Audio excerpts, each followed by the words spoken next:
Councilwoman Ana Vargas. Present. Councilman Oscar Vargas. Present. You have 14 present and 1 absent. You have a quorum.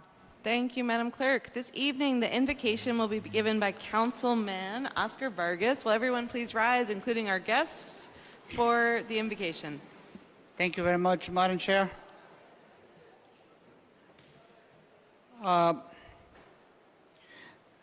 These prayers will be, everyone who can pray at the same time for every single council to make a decision tonight. Hopefully will be the best decision for our future. In the name of the Father, the Holy, and the Holy Spirit, amen. God, please help everyone here to make the right decision tonight, and bless everyone here who came and have the time to come to the City Hall. It's your City Hall to enjoy and see the best way that we make decisions. Father, please open our minds, give us a great vision how we can continue working with this great city to have a bright and great future for everyone. God bless everyone here present, and God bless every single councilman, and God bless the community. Amen. Amen. Thank you, Counselor. Tonight, the Pledge of Allegiance will be led by me. I pledge allegiance to the flag of the United States of America and to the republic for which it stands, one nation, under God, indivisible, with liberty and justice for all. Madam Clerk, item 3, please. Madam President, Majority Leader. motion to waive the reading of item 3 and move approval. Second, Madam President. We have a motion and a second. Any discussion? All in favor? Aye. Any opposed? Any abstentions? The motion passes. Item 4. Madam President, Majority Leader. motion to waive the reading of item 4 and 5. Second, Madam President. We have a motion and a second. Any discussion on items 4 or 5?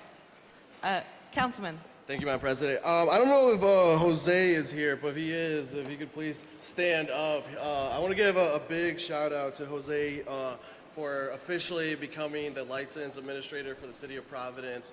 Jose is someone I've known for years. He's been with the city, always has demonstrated what a true public servant does. He goes above and beyond for every constituent here in the city of Providence when it comes to licensing and permitting. It's someone that, you know, will answer phone calls on weekends when there's questions to be answered. So I know he's been in this acting role for quite some time, but I definitely wanted just to get up here and give him the recognition he does and our full support as a body. Thank you, Madam President. Thank you, Counselor. Further discussion on items 4 or 5? Madam President? Counselor. Thank you. I raised to support Jose. Jose is like, I echo my colleague, is a person who speaks the 2 languages, so nobody can say I didn't understand my inspector. But he's been a big help in the community. Like he tries to help and teach and educate. Basically, sometimes we don't have the knowledge how to do things with small business. It's not just to open a door and we have a business. It's a process. And Jose is one of those persons, he teach the business owner which way they have to go and get the process done without a huge headache. Thank you. Thank you. Further discussion. Councilman Ryan. Thank you, Council President. I rise to add my voice to my colleagues. I've had the pleasure of working with Jose on a number of matters. He is absolutely a pleasure to work with. He's so professional, has tremendous customer service skills, and all of the feedback that I've received from my constituency is that they're absolutely pleased with his service to the city. So add my voice to support that. Thank you. Councilor Gonsalves. Thank you, Madam President. I'm also here to add my voice to the praise and just want to say, Jose, thank you for your leadership. Let's give him a round of applause, everybody. A wonderful public servant and looking forward to supporting your appointment. Thank you for all that you do. Councilors, further discussion, items 4 or 5. Yes. Councilwoman Vargas. Hi, good afternoon, everyone. I'm back. Jose, for me, is like open a door. When you know something that you needed. Right now, we're working for the Marino Park, and he tried to help the best. So, Jose, whatever you do, thank you so much. I very appreciate it. Further discussion, items 4 or 5? Hearing none, all in favor? Aye. Any opposed? Any abstentions? The motion passes. Madam Clerk, please note 4 and 5 as received. And, So noted. Jose, you have my congratulations as well. Item 6, Madam President, Majority Leader. motion to waive the reading of item 6. Second, Madam President. We have a motion and a second. Any discussion on item 6? Councilwoman Graves? I have a question. Are we laying this back on the table? What is going on with it? Councilwoman, the motion in front of us is to waive the reading, and the action will be to refer it back to the Committee on Finance. Okay. Further discussion on item 6? All in favor? Aye. Aye. Any opposed? Any abstentions? The motion passes. Madam Clerk, please refer item 6 back to the Committee on Finance. So noted. Item 7, Madam President, Majority Leader. motion to waive the reading of items 7 through 12. Second. We have a motion and a second. Any discussion on items 7 through 12? Hearing none. All in favor? Aye. Any opposed? Any abstentions? The motions pass. Madam Clerk, please refer item 7 to the Committee on Finance, items 8 and 9 to the Committee on Ordinances, item 10 and 11 to the Committee on Finance, and item 12 to the Committee on Public Works. So noted. Item 13, Madam President, Majority Leader. motion to waive the reading of item 13 through 17 and pass on a voice vote. Second, Madam President. Any discussion on items 13 Madam through President? 17? Counselor Anderwa. Thank you so much, Madam President. I'm rising on items 14 and 13, and I'll start with 14 and then just ditto that for 13. I'm rising in support and ask for you to vote to pass this on a voice vote. What this is, and I know if you read the resolution it looks a little complicated, but this is a time-sensitive matter, and basically what it is that through the hard work of the city's planning department as well as my own North Main Street Task Force, the RIDOT's State Transportation Improvement Plan plus federal earmark funds will be under contract with the city so that we can begin the next major phase of our work on North Main Street, which will include a stakeholder process around design engineer and some more major upgrades. As you guys know, we have been working really hard to make improvements on North Main Street, and really shout out to Kyle Delgado, who I'm looking at right now, for all of his hard work on all the things that we could do before this major investment from the state. Things like hundreds of thousands of dollars of new lighting, fixing intersections, fixing pedestrian safety and walkways. But what's really needed is this next step, and this is an incredibly time-sensitive matter for RIDOT to sign the contract with the city so that we can have control of these STIP funds and the earmark funds and move forward with the process. So I ask for you to support that. The time-sensitive nature is also similar to the request for number 13 around the Washington secondary bike path. It's challenging when we get these kinds of these processes from RIDOT, and so sometimes it is a little time sensitive, and with the August recess, I just ask that you vote for both of these tonight. So thank you so much. Thank you. Further discussion, items 13 through 17. Councilwoman Harris. Thank you, Madam President. Madam Clerk, would you please read item 17 into the record, please? Councilwoman Harris, we're not on 17. Oh, we are on 17. Yes, Okay. I will. Been around a long time. My apologies. That's all right. I can go see now. The Liberian one. I thought we were on 13 and 14.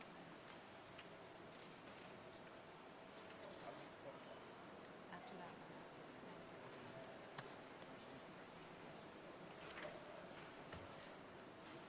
Whereas, in the summer of 1847, on the West African coast, the Republic of Liberia was founded, born of struggle and aspiration, and sustained ever since by the resolve of its people. And whereas, over generations, Liberia has endured periods of great hardship and transition, yet its people have carried forward their story with strength, dignity, and faith, and many have found a new chapter of that story here in Providence. And whereas, Providence is home to one of the largest Liberian communities in the United States, and Rhode Island has per capita the highest Liberian population of any state in the country. And whereas the people of Liberia and their sons and daughters now living among us have shaped the life of this city, building businesses, enriching our churches, enlivening our neighborhoods, and creating community. And whereas this year's observance will include the raising of the Liberian flag and a program in the council chambers at City Hall on July 25th, along with a weekend of celebration featuring a community field day, a parade, a concert, an after party, and a festive brunch, all of which show the pride and energy of the Liberian community and bring real cultural and economic benefit to the life of the city. And whereas these celebrations honor a proud national history and also speak to the lasting place the Liberian community holds in the life of our city. And whereas this council affirms that the story of Providence has always been shaped by those who arrive from elsewhere, and that honoring this day is part of honoring the city we are still becoming together.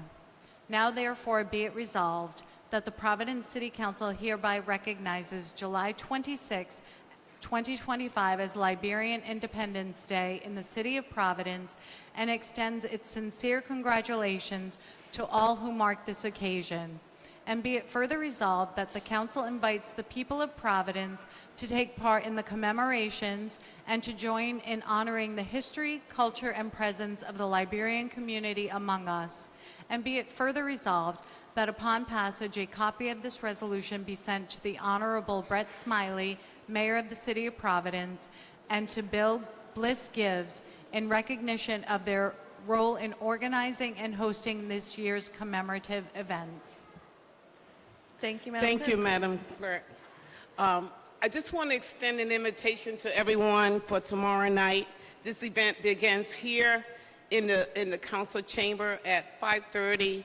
One of the things that I love the most about this chamber is that we get a chance to celebrate all kinds of culture events, unity among our communities in Providence. So I'm inviting you out tomorrow night, and I'm asking for the councils to please co-sign on to this resolution. This is the first time Liberians have ever did a flag raising, but we welcome them. Thank you.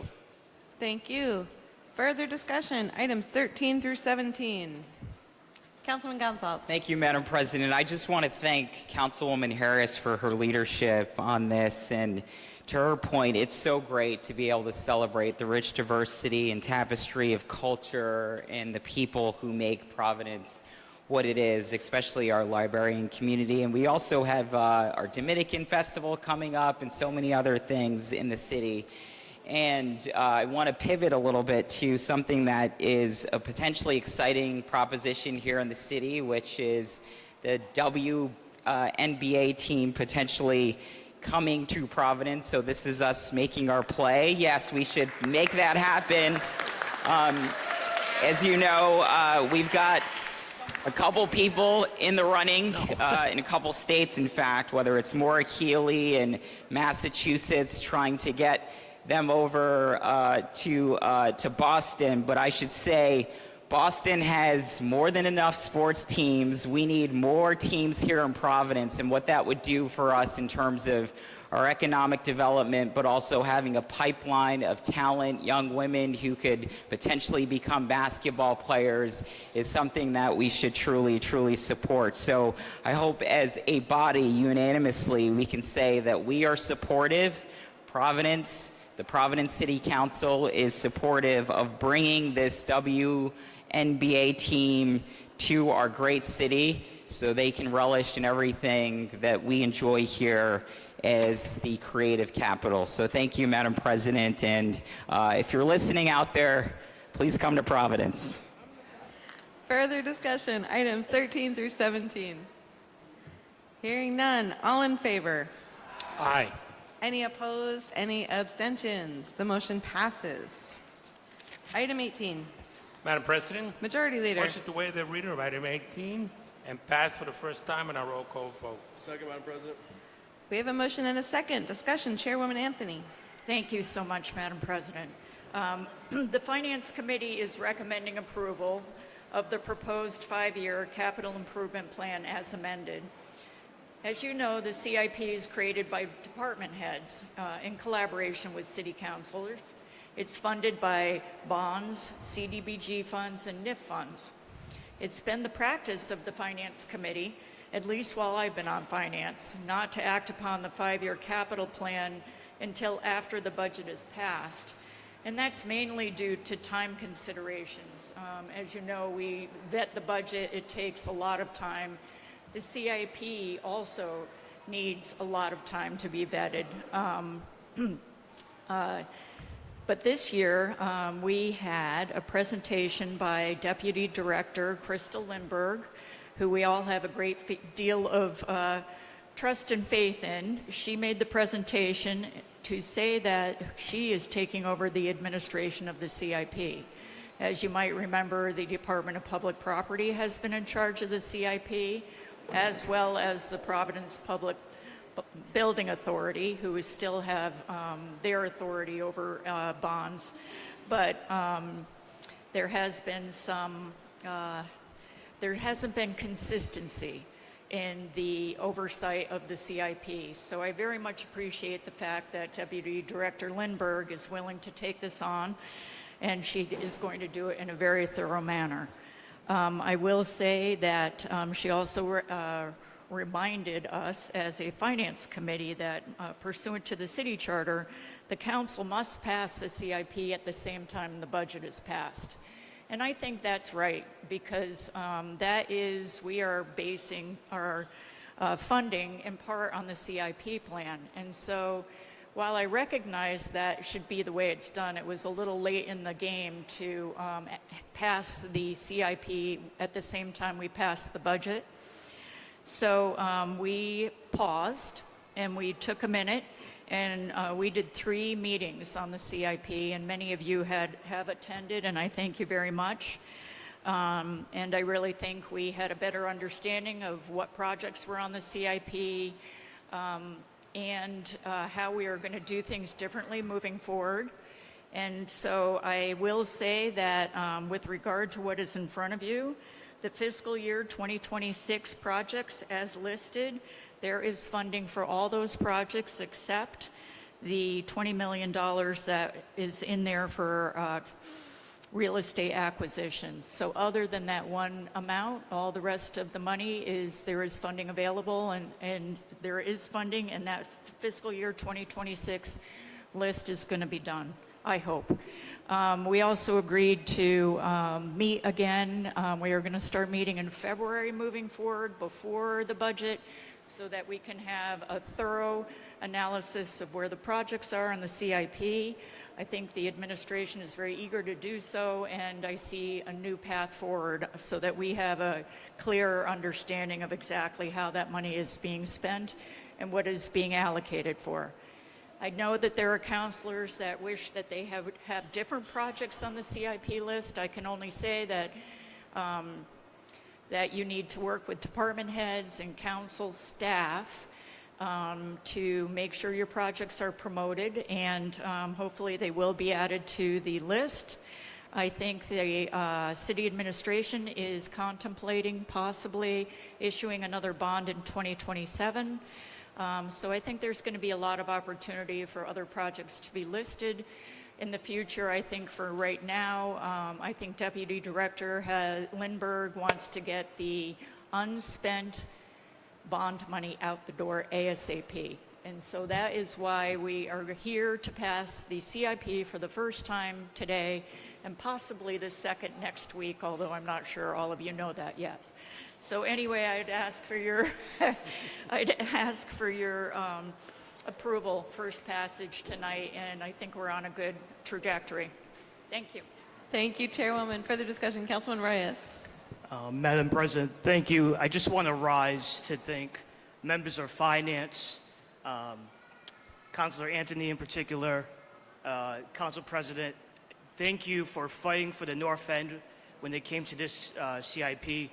I just want to let colleagues know that the North End will be receiving a splash pad, and it will be funded. And I'm so thankful for you all.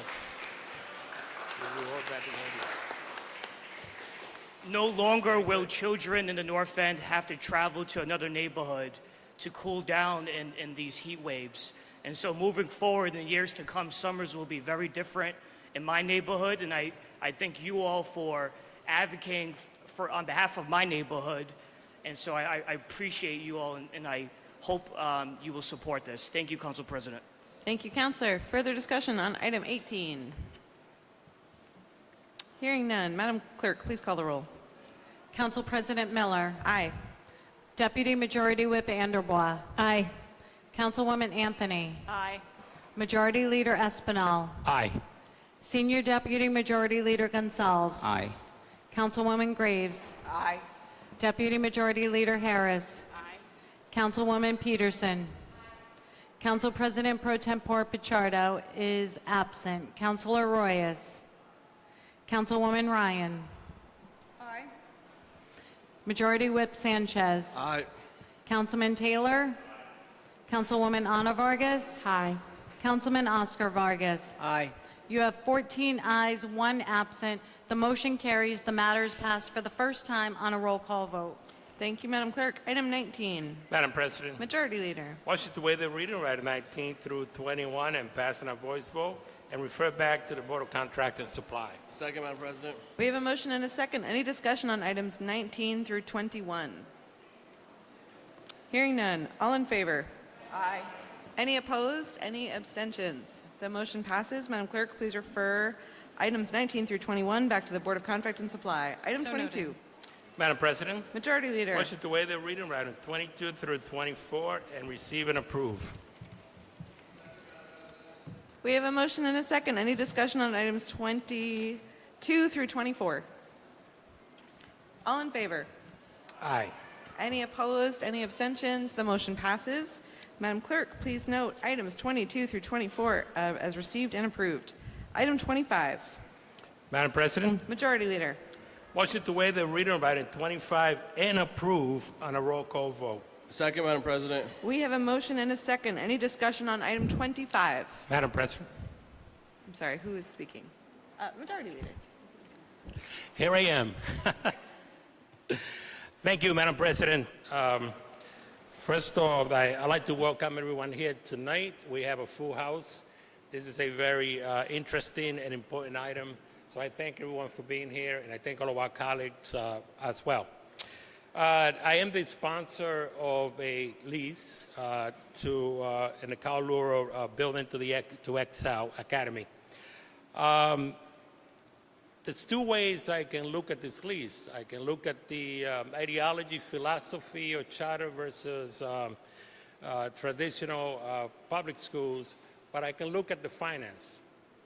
So I choose to look at the finance aspect of it because our city council tonight, in my view, is charged with making a financial decision for the city of Providence.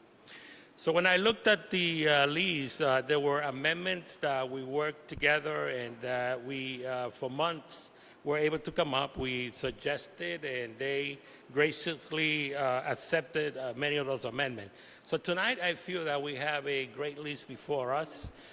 When you look at this and you break it down financially, we are, if we are to sign this lease, we would be welcoming millions of dollars at the same time as we educate our kids.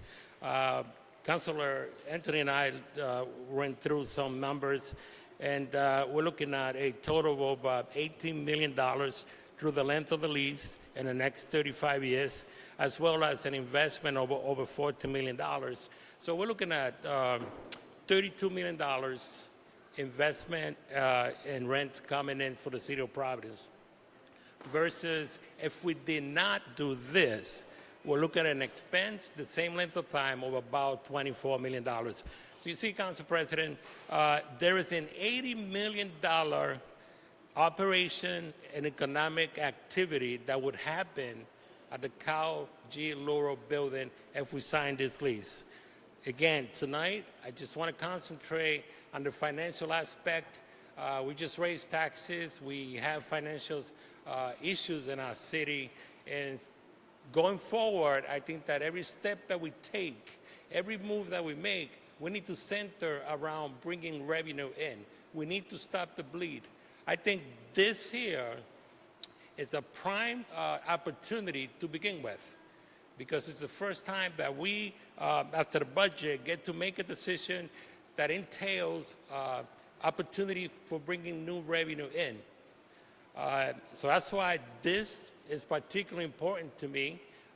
There will be other opportunity, as you and I discussed, to bring in more revenue from all different sources, because as we identified during this budget, raising taxes and relying on property taxes is not really sustainable, and our citizens deserve a break. So in my view, this is the first opportunity that I see that we can see that signing this lease, investing here, takes care of our children, gives them opportunity, but not only that, it also will bring extra dollar that we need, which is why I invite my colleague to consider voting for this lease, as I feel this is the right move.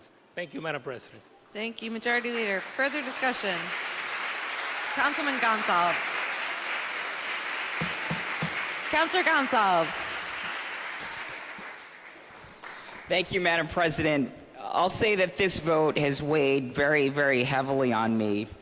And over the last few weeks, I've listened closely to families. We've listened closely to fellow council members, to school board members, to the community, and all the people who are directly impacted. And I want to actually express my appreciation for everyone who joined us tonight and shared their stories with us. So I think you should give all of yourselves a round of applause for your engagement and for being a part of this process. I think some of the most compelling voices I heard were from families who we see today with their yellow shirts from Excel Academy. And for them, it's an opportunity. And these families deeply believe in their right to choose the best educational path for their children. And as someone who has spent over a decade as a teacher, I see them and me in many cases. And as you know, I've been an advocate for education for a long time. And I want to say that their hopes, their frustrations, their dreams have resonated deeply with me. I said this in the committee meeting. These kids and their parents, they're not abstract numbers. These are children with dreams. These are kids who want a better opportunity. These are families who want better educational outcomes. And again, what was so compelling to me was when we saw so many families, particularly parents, pile this chamber to tell us that they wanted this opportunity for their kids. And I can only just reminisce to when I was a kid, growing up in Fox Point. I went to Providence Public Schools, Barton Gregorian, from K through 5, and was lucky enough to go to Nathaniel Green and was a part of their gifted program before I transferred to private school. And much of my trajectory, in part, from Providence Public Schools to Brown University was because I had a mom who believed in me. I had a mom who would come to these meetings just like all of you and say, this is what I want for my kids. And as I said in that committee meeting, there's no way that I can look these families in the face and say that I don't want to give them the opportunity to go to this school. Their voices move me, and I just want to thank them for being here and for being advocates. At the same time, for my colleagues who have known me, this is my second term on the council, I put a lot of weight in deference. And I believe in the principle of deference to the colleague whose ward, this school, resides in. And if I had a position about a school building in my ward, I would want my colleagues to defer to me as well. No one knows their neighborhood better than the council person who represents it. And I respect the opinions of my colleagues and my constituents who have reached out, also expressing their opposition. That said, I also want to acknowledge the thoughtful process that you took, Council President Miller. I appreciate your transparency. I appreciate your commitment to being adaptive and pushing for what we've been pushing for this entire time, which is financial accountability, the labor protections, and working with your constituents who you've developed trust with to come up with a path moving forward. And you know your neighborhood best, you know your constituents best, and I respect the final decision that you've made on this lease, especially as it directly impacts your ward. And I defer to your position since this is in your ward, and again, you know what's best squarely for your constituents. But as we look into the future, I want to say this because I think it's important. We should not frame these arguments as binaries between public and charter schools.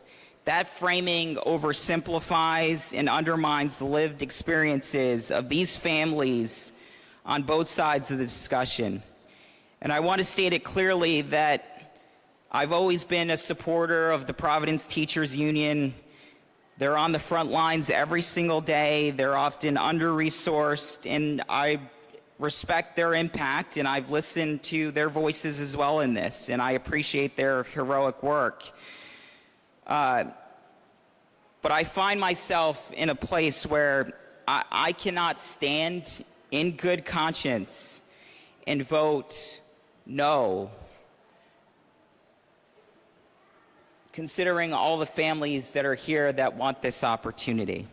But again, out of respect for you, Council President, I appreciate your leadership. It's always been my principle to defer to the person whose ward this is in, and my decision tonight is actually going to be to abstain. And that is to honor the families who want this opportunity, but to also honor the people who are not in favor of this. And that's, again, not out of indecision, but out of conviction that we have to hold space for complexity and for community input and for mutual respect amongst our colleagues. And that's why I'm making that decision tonight.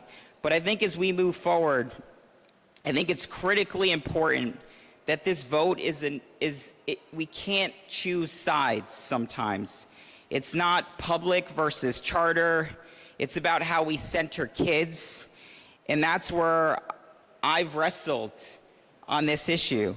And I think it's important that we try to balance community voices. And again, this issue reminds us that these education debates aren't one-offs. They're not black and white issues. But if there's one thing we should all agree on, it's that whatever our positions are on these issues, our first question must always be, what's best for kids? And I want to repeat that. What is best for kids? How do we center kids? And again, I want to say that no matter where you stand on this vote, I hope we can all agree that that should be our priority moving forward. And I hope that we can continue to fight for high quality, equitable education. And this reminds me of that commitment, and I will continue to work towards that goal, hopefully alongside each and every one of you. Thank you, Madam President. Thank you. Further discussion, item 25. Councilman Taylor.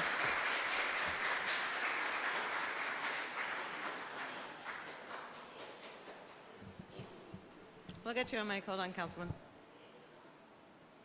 Hello? Hello. Okay, thank you. I wasn't going to comment, but after that, I kind of got a headache, so I have to say something. I was going to read something, but I'm going to come from the heart. I'm a single father of 2 kids that went, and I said this before at the Achievement First. Single father of 2 kids that went to Reservoir Avenue School, elementary school, and then I had to choose whether I wanted to go to Gilbert Stewart School or go to Roger Williams Middle School. I didn't like either choices. I was glad to have a choice to go to Times 2 Academy at the time. My oldest son went into lottery and got picked because there was only, I think, 2 white people graduated in the class, a male and a female. But, and then my youngest son obviously got in through the sibling. Then my youngest son went to classical, graduated from classical. My oldest son graduated from PCTA. So just saying that, I had a call from, when this all happened, I got a call from Maria, who lives in the West End, not going to say her last name, where she lives. And she was begging me to vote for this, which I planned on voting anyway for it. But she's telling me, crying, saying, I have 3 kids, and I want to have a choice. I want a choice where my kids can go. I might not get that choice, but I can't afford to send my kids to a private school. I can't afford to send my kids to a Catholic school. I want the best education for them, and I feel she wasn't really dogging the school, the Providence schools, but she just wanted to go. It wasn't about a charter. She wanted to have an option. That's what it all came down to. So I think, we talk about finance, we talk about this and that, but in the end, we're the voices for these kids. The education that we have to give these kids is on us. We're making this vote tonight, whether it passes or doesn't pass. I hope it does pass, but I mean, with all the stuff that just happened in the last 24 hours, it's kind of disheartening because we were on a train that was going great, and then all of a sudden the train derailed, and people were calling me, and I'm like, I have no clue what happened. The leadership was working for the last 6 months with this, and I don't know what. I still don't know what happened. I might not ever find out what happened. But I told Maria, because she called me again today, and I said, Maria, I was born and raised by my mother and father that I got 2 things. I got my name, and I got my word. And I plan on voting for it like I did before. And we all have to have the intestinal fortitude to reach down and make some hard decisions. But this decision is for the families, the poorer families, because they can't afford to go to a private school or a Catholic school. And then I broke down the numbers of the council people. We have 15 council people. And like myself, I'm an old person. So we have 9 council people that their kids are not in the public system because we're too old, or they're too old, or we weren't even from Providence during the time when they were there. There's 4 people in this council that have no kids, and there's one that has a child that's not school age, and there's one that has 2 kids that go to a Catholic school. And so I sit back and I say, how can we vote yes or no? We have no fight in this game. We have to listen to the parents. The parents are the ones out there, and they're crying to us to get a good education and to have a choice, whether the choice is a charter school or a public school, but we got to do something. And in the end, if we do nothing, we hurt the families, we hurt the kids, and we got another vacant building in the city, and we're not getting any money for it. And we're just, eventually people are going to say, you know what, let's not go to Providence because they're so messed up there, they can't even vote on a school. Like I said, I know I mentioned during the budget hearing, they wanted a high school in North Attleboro, different than Providence, but they voted for a high school. The people voted for it. Personally, I think the people should vote for this, and kind of let them have the say. Because the thing that really pisses me off, I'll be honest with you, and I'm not going to win any prizes for this one. There's going to be a lot of people mad. But I got 50 letters, which you probably all got the same letters, that came from Westerly, North Kingstown, Cranston, Warwick, Barrington, you name it. The list goes on. And at the end of it, because I read them, most of them, said the same. But at the end it said, this lease is not good for the families of Providence. How can you say that to me? I live in Providence. I came on the fire department. I moved to the city. I stayed in the city. I know Providence. My kids went to the school. Your school in Barrington, your school in East Greenwich, your school in Warwick and Cranston, they're a lot better than my school. They're getting a better education. We can just see all the stuff that's going through with math and English and everything. But they send a letter to say that this is not good for the families of Providence, and it's not good because the taxes went up. Please don't send me letters unless you live in Providence. Out of those 50 letters, 6 of them were in Providence, and none were in my ward. My ward, Ward 8, wants the charter school. They want it open. They want it open for the kids. They want it open for the families.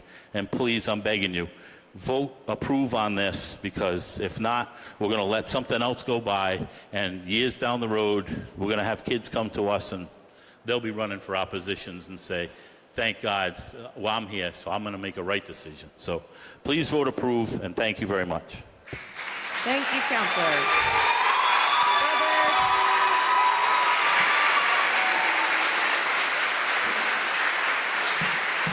Counselors, further discussion. Thank you. Councilwoman Graves. Okay, I'm voting no. And the reason I'm voting no, Listen, can I just, I'm sorry. Okay. I greatly appreciate the Yes. public's participation, but we do have to have a conversation, so please do not interrupt. Councilwoman Graves. I have lived in this city for decades. I went through school system here in this city. This reminds me of the 50s and the 60s, when blacks started moving too far in and getting into certain schools, and everybody left and left the schools to go down. You know what that left? A bunch of poor black folks in the school. The schools, they stopped giving monies to the public schools because of this. If we want to do history, do your history. If everybody that you're talking about will not be able to get into a charter school, who's going to be left behind? It's going to be the poor little black girls and the poor little brown boys that could not win a lottery. It's going to be those people that cannot afford to do anything else. So yes, it is between monies and this and that. That we don't want to pay our public school teachers enough money to give them the opportunities to really take care of educating our children. The public schools are there, and now we have a president that is gung-ho about dismantling public schools. We're going to give them more ammunition. We're going to say, okay, let's just keep on shoveling there. But what happens when all the charter schools are filled? What happens because we have not put in enough money into our public schools? Because we can't afford to take care of public schools and all the charter schools that's coming down the pike. We can't afford it. And charter schools can get monies from every other place. Where does the public schools get their money? They get it from us. We cannot sit here and say, and if you want to say it's a financial thing, then we need to think about that. We need to stop putting our money into the public schools and let the charter schools get whatever money they can. Have them do a lottery system. See how that goes. But my thing is, I too am an educator. I too have seen what is going on. I am the first one that will say, I think every child deserves an education. And yes, it would be wonderful for all of them to have a choice, but they don't. If a few people have a choice and their siblings come, that knocks Johnny and Leroy and Michael and Javon and all these other people off that list. Where are those people going? They're going to go into the school department, the public schools that we refuse to put money in. I refuse to be sitting on this train that's riding down this rail that says, okay, we're going to support all these things knowing we don't have the money to do it. I refuse to be on that train and say, well, so what? We're not going to put no more money into the public schools. You know what happened? And I'm sure my sister to my left of me can tell you. At one time, Central High School was where everybody went of color, basically. They got the least amount of anything. Anything. You know why? Because we were the people that they had kicked to the side. I refuse to have any child believe that they are the kids that got kicked to the side. They did not receive that lottery ticket. Their siblings didn't get in because they received the lottery tickets. We have to come up with a better system. I have nothing against charter schools. My son graduated from charter school. My other son and daughter graduated from public school. I am a proud person from public school. But I am not, I told you last year, I am not going to let one drip and one baby, if I got two babies, I'm not letting one drown just so that I can push this one up. We're going to all be threading water together. So I will be saying no, and I think you all need to look into your history and find out what happened, because this is a small part of white flight. The only thing is it's a different name, it's a different thing. And why are these people coming in from all other cities and states to put stuff in our city? Have we really researched them? Have we found out their history? And if the board, if most African American groups, NAACP and all of them are against this, there's a reason why. It's because we all smell that same stench that happened in the 60s, in the 50s, and I refuse to do it again. So my answer will be no. Thank you, Counselor.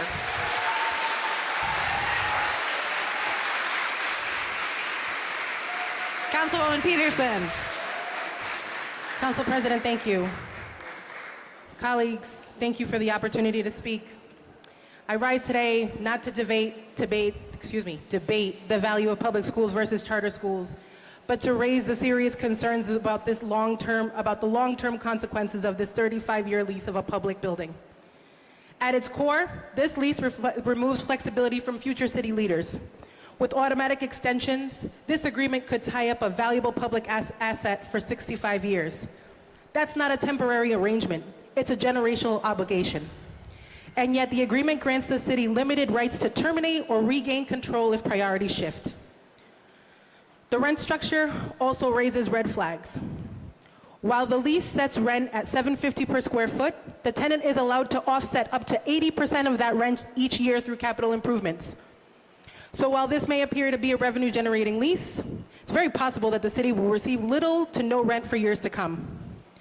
The city could potentially start seeing revenue right around 2047, in a moment where the city is overburdened, and in a moment where the city is already overburdened with rising costs to maintain the very basic and essential services every taxpayer deserves, to wait for an opportunity to see revenue, which by the way, should very much go to supporting the maintenance of other school buildings.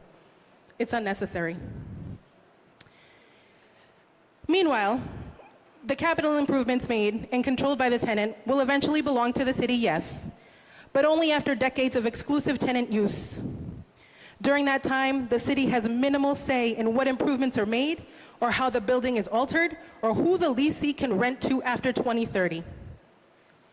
What's most concerning for me is the relationship this lease establishes with our public school system. Under the terms proposed, the Providence Public School District can access part of this building, of this public building, by signing a sub-lease with the tenant. That means a public school serving our city students would need permission from a private tenant to operate in a public building, and then pay them to do so. Let me say that again. a public school would be a subtenant on a city-owned property. That's a fundamental shift in how we govern our public education and our public assets. It creates a legal and operational hierarchy where a private institution controls space that by right and by mission should remain under direct public control. This isn't politics. This isn't about politics. It's about protecting public governance, especially over our educational infrastructure. Imagine a future where our public schools' access to space is dictated by another organization's terms, not ours. We've lost our leverage, we've lost our oversight, and we've set a precedent where public schools need to negotiate just to use public buildings. We can and should support educational partnerships, but that support should not come at the cost of handing over public control, limiting city decisions, or subordinating our own public institutions and public assets. For these reasons, I can't support this lease, and I urge my colleagues just to take a longer view on this.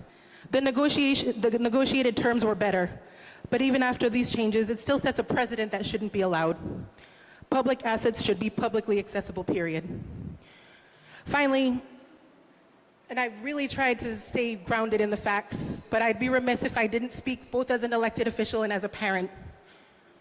During committee, some spoke movingly about not wanting to tell parents they couldn't have more for their children, and I really do understand that deeply. I've also had to make many sacrifices to give my kids the better opportunities that I didn't have. But when you sit here, counselor, and you talk about the people that are here and that are stepping up and being here, there's a lot of families that don't have that opportunity because they're working 2 and 3 jobs and they're just trying to make it. They're just barely trying to make it.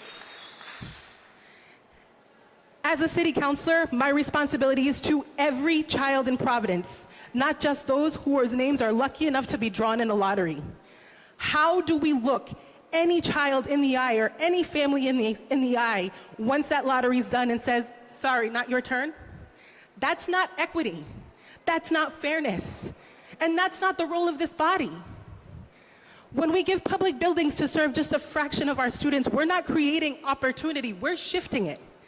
This is, plain and simple, robbing Peter to pay Paul. Charters can and do play a role in this ecosystem, but this lease forces us to leverage public resources for the benefit of a few. That is not sustainable, and it's not just. If we truly want better outcomes, then our investment must be to our schools that serve all of our kids, especially those who need more academic, behavioral, and physical support. As these dollars continue to walk away and the cost per pupil to support them at all levels continues to rise, the continued failure of our public school system would remain. And we, this body here, would aid in that with this lease. Public schools are the only institutions that don't get to turn anybody away. They don't get to turn children away. They're the foundation that needs continuous follow-up and follow-through, and we should be fortifying them, not eroding them. I won't be part of a decision that deepens disparity under the guise of opportunity. Thank you. Thank you, Counselor.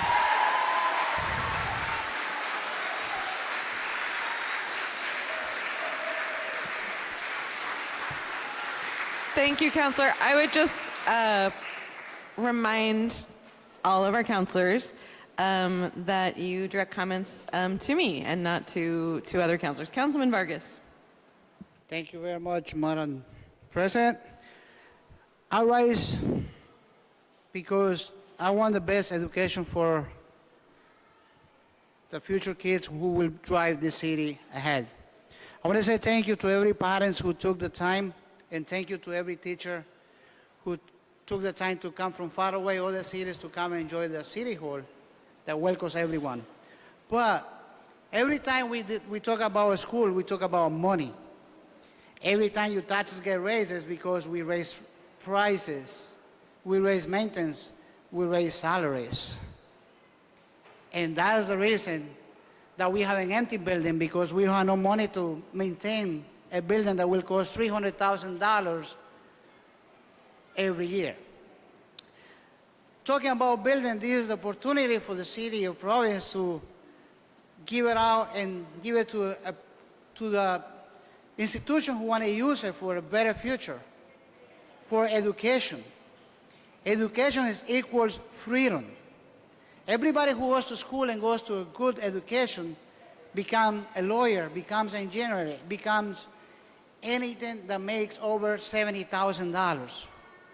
My community, they don't make $70,000 because they desperate. They praying every day to get an opportunity to go to a better school, a better education, to have the choice to say, look, I want to send my kid to this school, have him grow, have him get a great education for the future. And that's why we're here as a colleagues, as a city council that I represent more than 11,000 in my area, especially minority, brown and African American and Nigerian people. They're looking for the best education in the city of Providence. That's why they move here, because they have a choice. And my choice today is to have the best decision, to have an empty building that finally we will get somebody in there and bring it back alive and renovate, and every child will have a future. My community is looking for a choice, and they will make their choice. They want to go to public school, they can apply for. They want to go to a charter school, they can apply for. If they got money, they can go to private school. I didn't have no money. I wish to have a charter school back then and have a choice. I didn't have no choice. But I went to school anyway. No matter what, go to school, get educated. No matter what kind of school is it, we pay for. It's a public identity. And our tax people, our taxpayers, our property owners pay for. Enjoy our education, and I will make the best decision today. Thank you. Thank you, Counselor. Further discussion on item 25.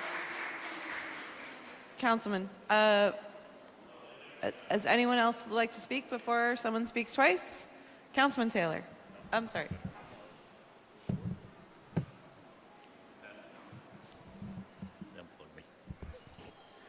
So just quickly, just to correct a few things. The school for the 5 years is going to have, it's a shared space with Providence School Department, so they will be using half of the building, and it's a 35-year lease. But as I sit here, I remember, and I'm going to pick on Councilwoman Ryan and Councilwoman Harris, because no, I'm not picking on. Point of order, I'm Councilman saying Ryan. I'm giving you credit that you were here. If I can finish, you were here. You were here when Councilman Igliozzi I'm was sorry, standing Councilman. up. As I've said, please direct to me. Thank you. I remember back when Councilman Igliozzi was standing up and fighting for Achievement First, which is in Councilwoman Vargas's ward now. And the same thing happened. Point of order, ma'am. What's the point of order? I'm explaining Just a don't charter school. don't refer to the councilors by their name. Just as colleague. I'm just saying what ward it's in. That's all. Colleague. So the same arguments happen that we don't want this, we don't want this. And to this day, that school is one of the best performing schools in the city, probably next to Classical, or even maybe ahead of Classical. But again, if we do nothing, another vacant building. We have Asa Mesa School, vacant. We have Broad Street School, vacant. We have Gilbert Stewart School, vacant. We got the Superman building. That was a huge argument. Nothing to do with school, but look where that is, vacant. So we got to do something. So we need the money. We got to vote this in and get someone in that building and help our kids and families just as well. Thank you. Further discussion, item 25. Further discussion? Hearing none, Madam Clerk, please call the roll. Council President Miller. No. Deputy Majority Whip Anderbois. Councilwoman Anthony. No. Majority Leader Espinal. Yes. Senior Deputy Majority Leader Gonzalez. Abstain. Councilwoman Graves. Deputy Majority Leader Harris. Abstain. Councilwoman Peterson. No. Council President Pro Tempore Pichardo is absent. Councilor Royas. No. Councilwoman Ryan. No. Majority Whip Sanchez. No. Councilman Taylor. Yes. Councilwoman Ana Vargas. Yes. Councilman Oscar Vargas. Yes. You have 4 ayes, 8 nays, 2 abstentions, 1 absent. The motion fails. The matter is not approved and has failed. Thank you, Madam Clerk. Folks, we're in a meeting. Madam Clerk, item 26, please. Madam President, Majority Leader. motion to waive the reading of item 26 through 32. Second, Madam President. I'm sorry? You seconded the motion. Thank you. We have a motion to waive the reading of items 26 through 32 and a second. Any discussion on items 26 through 32? Hearing none. All in favor? Aye. Any opposed? Any abstentions? The motion passes. Madam Clerk, please refer. I appreciate that folks are leaving, but if you could please do so quietly so we could continue our meeting. Madam Clerk, please refer item 26 to the Committee on Ordinances, 27 to Claims and Pending Suits. Note 28 through 32 as received. So, Item 33. Madam President, Majority Leader. motion to waive the reading of item 33 and pass on a voice vote.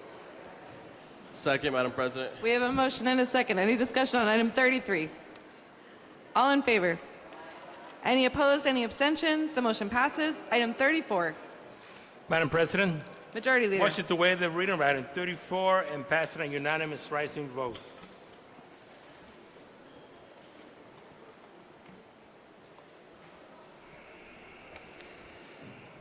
Madam President, Majority Leader. no further business in the calendar. Motion to adjourn. We have a motion and a second. Any discussion? All in favor? Aye. We are adjourned. I'm sorry, Councilwoman? I just really quickly, not September, sorry, July 30th, we are celebrating Peruvian Independence Day at the State House. I would love for everybody to come. Also, Lauren, congratulations. Yes, thank you for saying that. If you would like to stay, we're going to swear Lauren in right now.